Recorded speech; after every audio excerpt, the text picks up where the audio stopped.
नमस्कार दोस्तों, मैं आपका अपने चैनल पे बहुत बहुत स्वागत करता हूं। जैसा कि दोस्तों हमने ट्रिग्नोमेट्री का अनुप्रयोग जिसका थ्योरेटिकल पोर्शन था उसको हमने पिछले लेक्चर में कवर किया था। उसमें हमने क्या क्या सीखा था दोस्तों? हमने सीखा था उन्नयन कोण क्या होता है, अवनयन कोण क्या होता है, अगर क्वेश्चन में सीढ़ी आ जाती है, परछाई आ जाती है, इससे रिलेटेड बहुत सारे कंसेप्ट हमने प्रीवियस लेक्चर में सीखा था। और उससे जो प्रीवियस ईयर में क्वेश्चन भी पूछे गए हैं 4 नंबर वाले, 1 नंबर वाले, उसको भी हमने कवर उसमें किया है। तो दोस्तों ये हमारा जो लेक्चर होगा वो जो बोर्ड एग्जाम में 6 नंबर के क्वेश्चन पूछे गए हैं उससे रिलेटेड होगा। तो आइए दोस्तों बिना देरी के वीडियो को स्टार्ट करते हैं। देखिए दोस्तों, इसमें हमें पहले थोड़ा सा मैं एक बार फिर से आपको समझा देता हूं क्या समझना है हमको। उन्नयन कोड दोस्तों, पहले हम उन्नयन कोड के बारे में समझ लेते हैं। देखिए दोस्तों, हम सबसे पहले समझते हैं उन्नयन कोड। उन्नयन कोड क्या होता है दोस्तों? उन्नयन कोड जिसको हमने पहले लेक्चर में भी बताया, इसमें भी बता दे रहे हैं, क्योंकि अगर आप उन्नयन कोड और अवनयन कोड नहीं जानेंगे तो ये क्वेश्चन नहीं सॉल्व कर पाएंगे। तो उन्नयन कोड क्या होता है दोस्तों? उन्नयन कोड जैसे मान लीजिए आप जमीन पे खड़े हैं, किसी ऊंचाई पर स्थित किसी वस्तु को देख रहे हैं, तो आप यहाँ खड़े हैं, आप और क्या जो वस्तु देख रहे हैं उसके बीच जो मिलने वाली रेखा होगी उसको हम बोलते हैं दृष्ट रेखा। उसे हम क्या बोलते हैं दोस्तों? दृष्ट रेखा बोलते हैं। और ये रेखा और जो हमारी ये जमीन से सटी हुई लाइन बनती है यानी क्षैतिज रेखा, इसको हम क्या बोलते हैं दोस्तों? क्षैतिज रेखा बोलते हैं। तो क्षैतिज रेखा और दृष्ट रेखा के बीच बने कोण को ही हम क्या कहते हैं दोस्तों? उन्नयन कोण कहते हैं। ठीक है, अब हमें समझना है दूसरा अवनमन कोण क्या होता है, तो उसको भी हम समझ लेते हैं कि अवनमन कोण क्या होता है। अवनमन कोण, अवनमन कोण क्या होता है दोस्तों? इसको समझ लीजिए आप। अवनमन कोण ऐसा कोण जो मान लीजिए आप प्लेन से जा रहे हैं, यहाँ पे जमीन पर स्थित कोई वस्तु है उसको आप देख रहे हैं, तो ये आपका क्या हो गया? दृष्ट रेखा हो गया। ये दोस्तों आपका क्या हो गया? दृष्ट रेखा हो गया। ठीक है, और यहाँ पे ये दृष्ट रेखा हो गया, यहाँ पे आपका ये क्षैतिज लाइन बनेगा। तो यहाँ पे क्षैतिज रेखा और दृष्ट रेखा के बीच बने कोण को ही हम क्या कहते हैं दोस्तों? अवनमन कोण कहते हैं। अवनमन कोण क्या होता है? अवनमन कोण में आप ऊंचाई से, मतलब ऊंचाई से आप जमीन पर स्थित किसी वस्तु को देखेंगे तो वहां पे जो कोण बनेगा उसे हम अवनमन कोण कहते हैं। और दोस्तों जब जमीन पे आप स्थित होकर, यहाँ पे मान लीजिए आपका नेत्र है ऐसे, अब ऊंचाई पर स्थित किसी वस्तु को आप देख रहे हैं, तो यहाँ पे जो एंगल बनेगा आपकी आंख पर उसे हम क्या, कौन सा एंगल कहेंगे दोस्तों? उन्नयन कोण। तो इससे रिलेटेड बहुत सारी कंसेप्ट हमने प्रीवियस लेक्चर में किया था और उस पर बेस्ड क्वेश्चन भी किया। तो आज दोस्तों हमें जो क्वेश्चन करना है वो बोर्ड एग्जाम में 6 मार्क के पूछे गए क्वेश्चन है। ठीक है, तो आइए दोस्तों हम इसको स्टार्ट करते हैं। तो जो हमारा पहला क्वेश्चन है, पहला क्वेश्चन हमारा क्या दोस्तों? हमारा जो पहला क्वेश्चन है एक मंदिर की ऊंचाई। ठीक है, जो हमारा पहला क्वेश्चन है दोस्तों क्या है?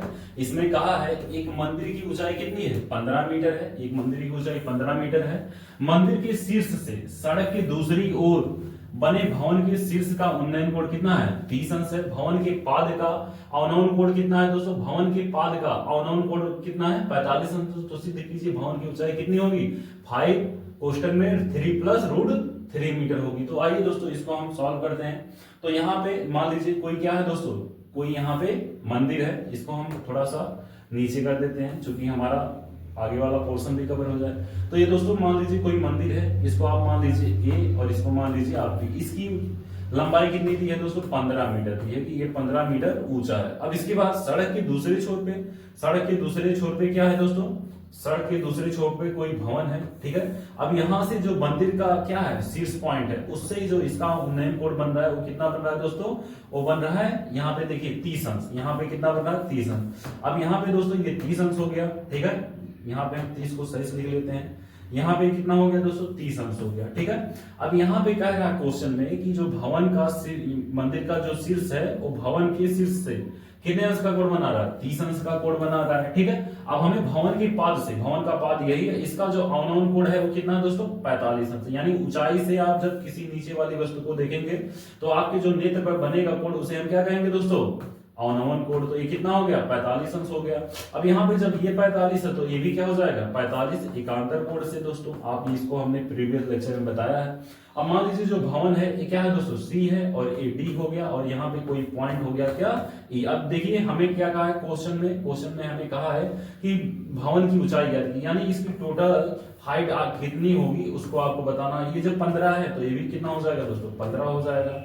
ये भी 15 मीटर हो गया। ठीक है, इसको हम थोड़ा सा सही कर लेते हैं। 15 को यहाँ पे दोस्तों 15 सही से लिख दिए, 15 मीटर हो गया। ठीक है, अब देखिए दोस्तों, जब ये 15 मीटर है, ये टोटल एच है, तो ये दूरी जो है ये कितनी हो जाएगी, ये हो जाएगी एच माइनस 15 हो जाएगी, एच माइनस 15 हो जाएगी। ठीक है, अब देखिए दोस्तों, हमें क्या करना है, भवन की ऊंचाई यानी एच की वैल्यू हमें ज्ञात करना है। तो एच की वैल्यू हम ज्ञात करेंगे दोस्तों। तो यहाँ पे एच की वैल्यू ज्ञात करने के लिए हम ट्रायंगल लेंगे। हम कौन सा ट्रायंगल लेंगे, पहले त्रिभुज ABC। हम कौन सा त्रिभुज लेंगे दोस्तों, त्रिभुज ABC। तो यहाँ पे हम कहेंगे त्रिभुज ABC से। अब देखिए दोस्तों, यहाँ पे प्रश्नानुसार आप लिख देंगे। यहाँ पे आप प्रश्नानुसार, जैसे प्रश्न के माध्यम से पूछा गया है उसी अनुसार हम कर रहे हैं। ठीक है, प्रश्नानुसार यहाँ पे हो जाएगा। यहाँ आप मान भी लेंगे। क्या मानना है आपको, माना भवन की ऊंचाई कितना, माना भवन की ऊंचाई दोस्तों मान लीजिएगा एच मीटर है। ठीक है, ऐसे आप मान लेंगे। इसको फिर करते हैं त्रिभुज ABC से।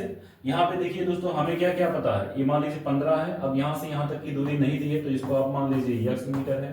ठीक है, यहाँ से यहाँ तक की दूरी क्या है, x मीटर है। जब ये x है तो ये भी क्या हो जाएगा, x मीटर हो जाएगा। ठीक है, अब यहाँ पे दोस्तों ये क्या है, हमारा लंब है, और ये क्या है दोस्तों, आधार। लंब और आधार पे रिलेशन किसका होता है, tan और काट का होता है। तो यहाँ पे हम tan लगाएंगे। tan थीटा बराबर दोस्तों क्या होता है, tan थीटा बराबर होता है, हमें पता है, लंब बटे यल बाई क्या होता है, ये होता है लंब बटे आधार। तो यहाँ पे दोस्तों थीटा की वैल्यू क्या दी है, थीटा की वैल्यू दी है 45 अंश। और यहाँ पे दोस्तों लंब हमारा कितना है, 15 मीटर है, और यहाँ पे आधार हमारा कितना है, यक्स है। तो हमने यक्स मान लिया।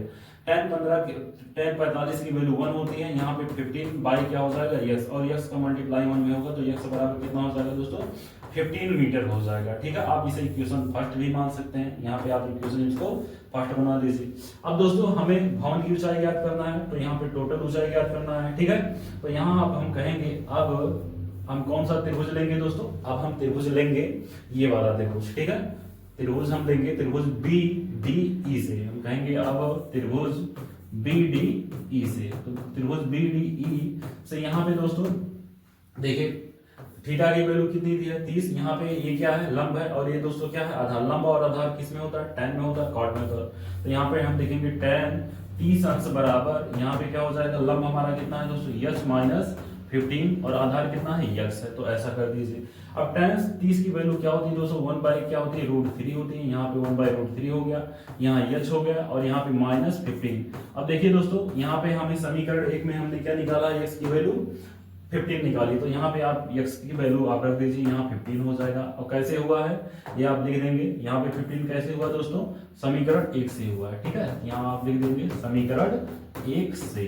तो दोस्तों ये आपका हो जाएगा। इसके बाद दोस्तों 1 बाई क्या हो गया यहाँ पे, अब यहाँ पे मल्टीप्लाई कर दीजिए, इसका मल्टीप्लाई यहाँ, इसका मल्टीप्लाई यहाँ।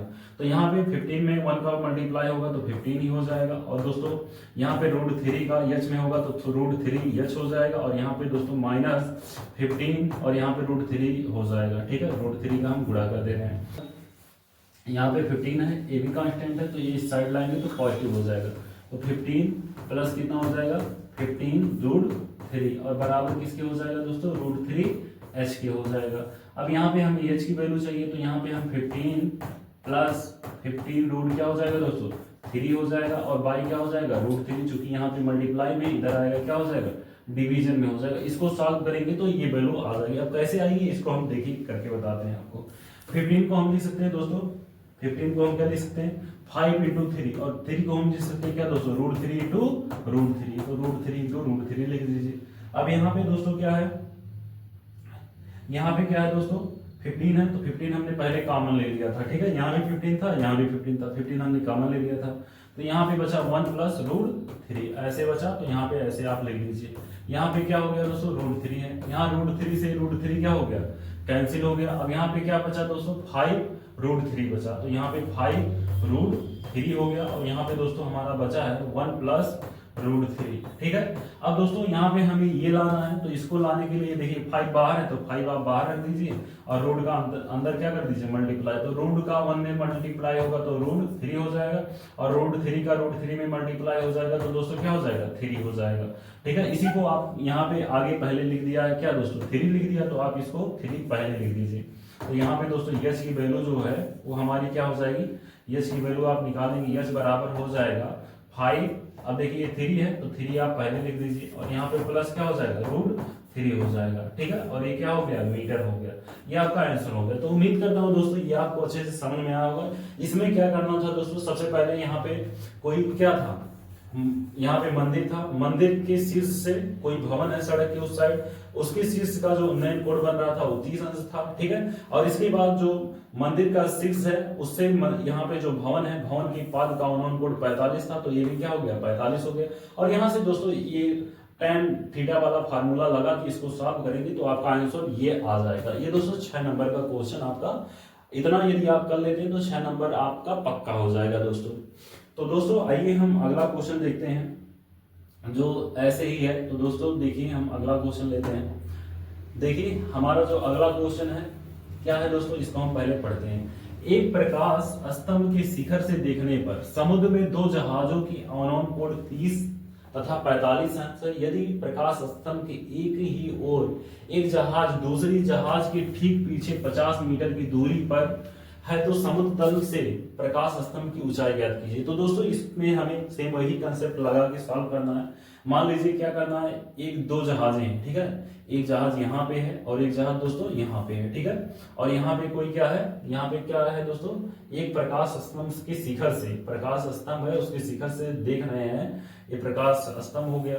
यहाँ से आप देख रहे हैं तो इस 2 जहाजें जो हैं उनका जो उन्नयन कोण है, एक का कितना है दोस्तों, एक का 30 अंश है और दूसरे का कितना है, एक का 30 अंश हो गया और दूसरे का क्या हो गया दोस्तों, 45 अंश हो गया। दूसरे का क्या हो गया, 45 अंश हो गया। अब यहाँ पे कह रहा है 45 हो गया और यहाँ से, ठीक है, यदि प्रकाश स्तंभ की एक ही ओर जहाज दूसरे जहाज के ठीक कितने हैं, 50 मीटर, एक जहाज जो है दूसरे जहाज के कितने मीटर दूरी पे है, 50 मीटर दूरी पे है, ठीक है। तो यहाँ पे कहा है दोस्तों दूरी पर है तो समुद्र के तल से प्रकाश स्तंभ की ऊंचाई, यानी यहाँ से यहाँ की डिस्टेंस फाइंड कर दी है। तो यहाँ पे आप मान लीजिए इसको क्या A और यहाँ पे ये दोस्तों हो गया B और यहाँ पे ये हो गया दोस्तों C और इसको बना लीजिए D। अब आप इसको इस डिस्टेंस को मान लीजिए क्या X और यहाँ पे दोस्तों मान लीजिए कि जो प्रकाश स्तंभ है इसकी ऊंचाई कितनी है, h है। तो यहाँ पे हमें ऊंचाई ही ज्ञात करनी थी, तो यहाँ पे आप इसको h मान लीजिए। तो यहाँ आप दोस्तों लिखेंगे माना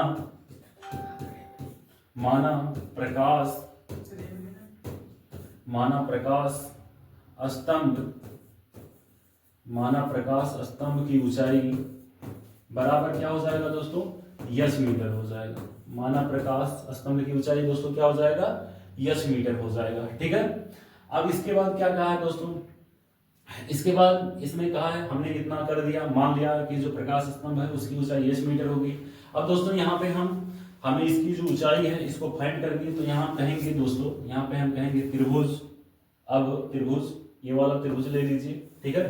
त्रिभुज ABD से हम कहेंगे त्रिभुज ABD से, ठीक है। अब त्रिभुज ABD से, तो यहाँ पे दोस्तों त्रिभुज ABD से क्या हो जाएगा, यहाँ ABD से हो जाएगा। यहाँ पे देखिए ये क्या है, हमारा लंब है और ये हमारा क्या है, आधार। लंब और आधार में रिलेशन tan और किसमें होता है, tan थीटा बराबर हमें पता है L बाई क्या होता है दोस्तों, A होता है। तो यहाँ पे दोस्तों tan थीटा की वैल्यू 45 है, ठीक है। और यहाँ पे लंब हमारा क्या है, h मीटर है, आधार कितना है, x है। तो 45 की वैल्यू 1 होती है, यहाँ बराबर h हो गया बाई x, यानी जो हमारा h है वो किसके बराबर हो गया दोस्तों, x के बराबर हो गया। अब देखिए दोस्तों आगे हम इसको सॉल्व करेंगे तो यहाँ पे क्या हो जाएगा, यहाँ पे हम लिखेंगे अब त्रिभुज, यहाँ पे अब कौन सा त्रिभुज लेना है हमें दोस्तों, अब हम कहेंगे त्रिभुज ABC से, ये बड़ा वाला त्रिभुज लेंगे। अब त्रिभुज ABC से, तो यहाँ पे दोस्तों अब त्रिभुज ABC से क्या हो जाएगा, देखिए ये हमारा पूरा कितना हो गया, बेस हो गया, ये हमारा क्या हो गया, परपेंडिकुलर लंब हो गया। तो यहाँ पे लंब और आधार किसमें रिलेशन होता है दोस्तों, tan में होता है। तो यहाँ पे दोस्तों इसकी वैल्यू कितनी दी है, 30 अंश दी है। तो tan 30 अंश बराबर क्या हो जाएगा दोस्तों, h बाई क्या हो जाएगा दोस्तों, 15 प्लस क्या हो जाएगा दोस्तों, 15 प्लस x हो जाएगा, ठीक है।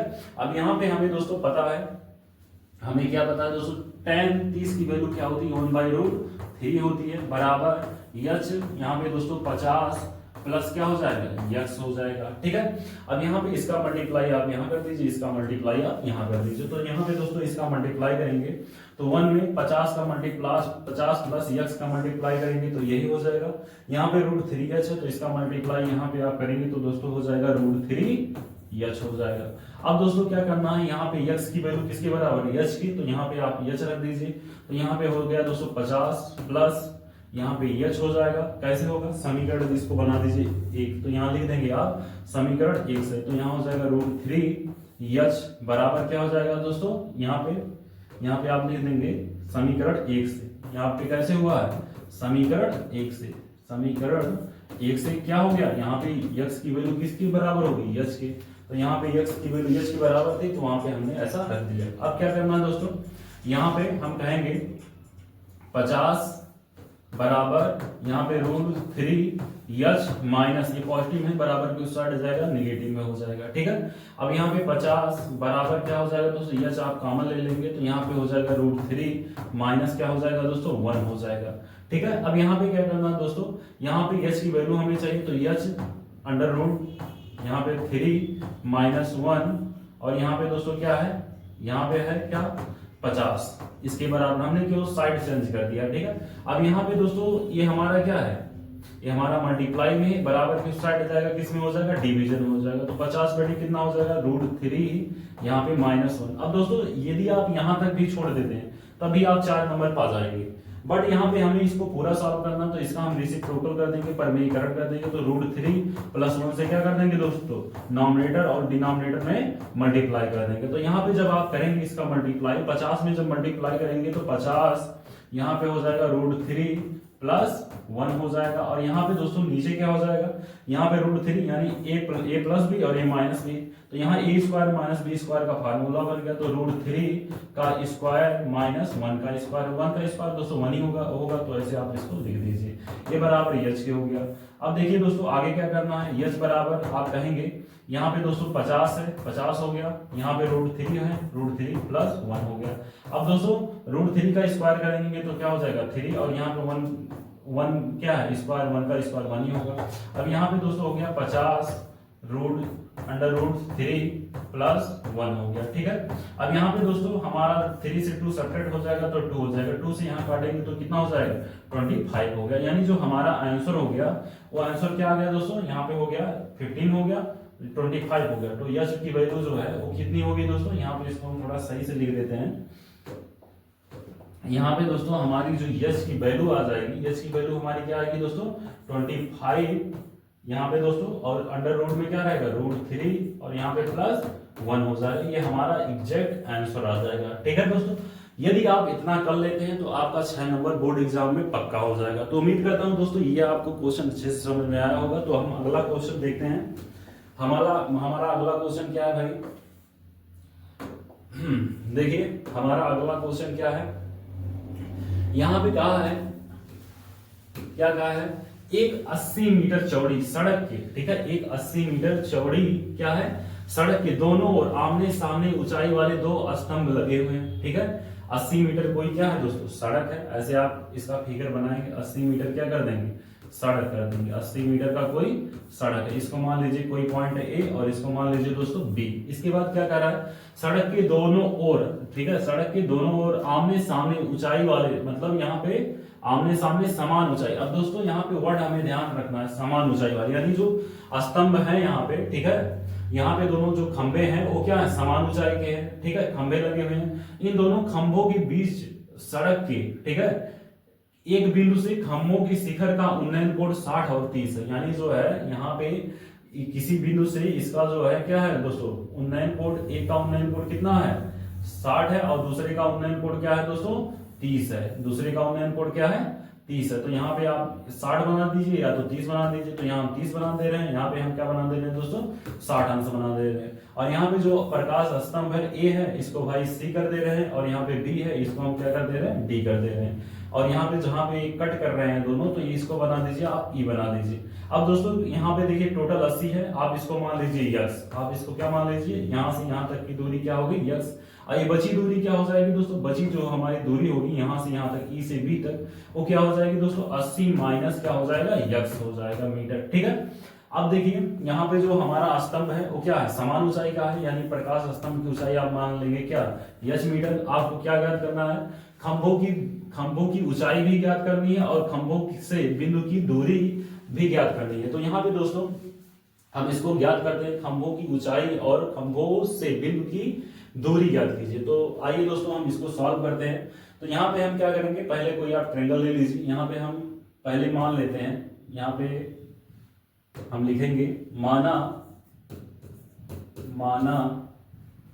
यहाँ पे खंभों की ऊंचाई, माना खंभों की ऊंचाई क्या हो गई दोस्तों, दोनों खंभे क्या है समान ऊंचाई के हैं, तो माना खंभों की ऊंचाई बराबर क्या हो जाएगा दोस्तों यच मीटर हो जाएगा। ठीक है, यच मीटर है। अब यहाँ हम लिखेंगे दोस्तों प्रश्नानुसार, यहाँ पे आप लिखेंगे क्या दोस्तों प्रश्नानुसार। प्रश्नानुसार में आप सॉल्व करेंगे तो पहले यहाँ लिखेंगे आप त्रिभुज, कौन सा त्रिभुज है दोस्तों, त्रिभुज ACE। तो यहाँ पे आप लिखेंगे त्रिभुज ACE से। ठीक है, यहाँ पे दोस्तों आप कहेंगे त्रिभुज ACE से, यहाँ पे ACE, तो यहाँ पे इसकी वैल्यू क्या है, यहाँ पे देखिए ये हमारा क्या हाइट है और ये क्या है दोस्तों हमारा बेस है, यानी परपेंडिकुलर है, और ये क्या दोस्तों हमारा आधार है। तो यहाँ पे हम कहेंगे ACE से, यहाँ पे लंब और आधार में संबंध किसका होता है, tan का होता है। तो tan थीटा बराबर हमें पता है दोस्तों लंब बटे आधार होता है। तो यहाँ पे tan इसकी वैल्यू कितनी दी है, थीटा की 60 अंश दी है, बराबर किसके हो जाएगा दोस्तों, यहाँ पे tan थीटा यानी 60 अंश बराबर किसके हो जाएगा, यच बाई किसके हो जाएगा, यक्स के हो जाएगा। और tan 60 की वैल्यू कितनी होती है दोस्तों, tan 60 की वैल्यू कितनी होती है दोस्तों 1/√, अच्छा इसकी वैल्यू √3 ही होती है। ठीक है, तो यहाँ पे हो जाएगा यच बाई यक्स, यानी तो यहाँ पे देखिए tan 60 की वैल्यू क्या हो गई √3 हो गई, यहाँ पे यच बाई क्या है यक्स, यानी हमारा लंब कितना है दोस्तों, हमारा लंब, इसको तो मिट जा रहा है, इसको हमने कर दिया, तो यहाँ पे हम इसको सिलेक्ट कर लेते हैं, यहाँ पे हमारा क्या हो गया यच हो गया। ठीक, ऐसा लिखते हैं।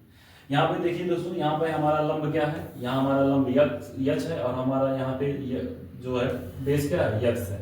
तो लंब और आधार में रिलेशन tan का होता था, तो हमने tan का लगा दिया। यहाँ पे tan 60 की वैल्यू क्या हो गई √3 हो गई, यहाँ इस बाई यक्स हो गई। यहाँ पे दोस्तों इसका मल्टीप्लाई यहाँ और इसका इसकी बटे आप मान लीजिए और इसकी मल्टीप्लाई यहाँ कर दीजिए, यानी एक का गुणा यच में होगा और इसका मल्टीप्लाई यहाँ में यहाँ होगा, तो यहाँ √3 यक्स हो जाएगा किसके बराबर, यच के बराबर, यानी यच की वैल्यू हमारी क्या आ गई √3 यक्स आ गई। आप इसको बना देंगे इक्वेशन नंबर 1, यहाँ पे आप इसको इक्वेशन फर्स्ट बना दीजिए। हमने क्या किया दोस्तों, हमने यहाँ पे ये वाला त्रिभुज लिया, त्रिभुज ACE, और इसमें हमने कहा tan 60 अंश बराबर लंब बटे क्या हो जाएगा आधार हो जाएगा, और यच बाई यक्स, और यहाँ पे वैल्यू रख के मल्टीप्लाई करके यहाँ पे यच की वैल्यू हमने फाइंड की।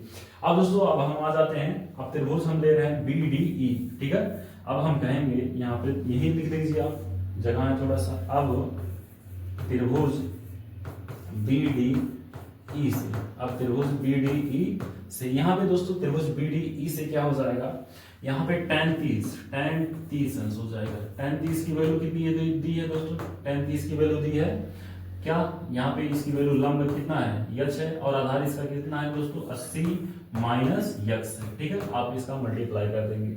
अब इसकी वैल्यू आप रख दीजिए, यहाँ पे दोस्तों क्या हो जाएगा, यहाँ पे हो जाएगा tan 30 की वैल्यू 1 क्या होती है दोस्तों √3 होती है, यहाँ पे 1/√3 हो गया।